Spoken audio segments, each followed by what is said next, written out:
No finality about God's nature. Abrahmo devotee. Sir, has God forms or has he none?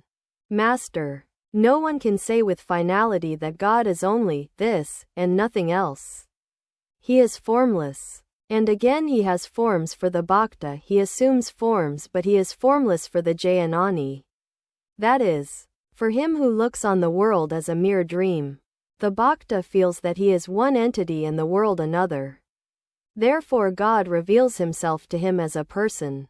But the jnani, the Vedantist, for instance, always reasons, applying the process of not this, not this. Through this discrimination he realizes, by his inner perception, that the ego and the universe are both illusory, like a dream. Then the jnani realizes Brahman in his own consciousness.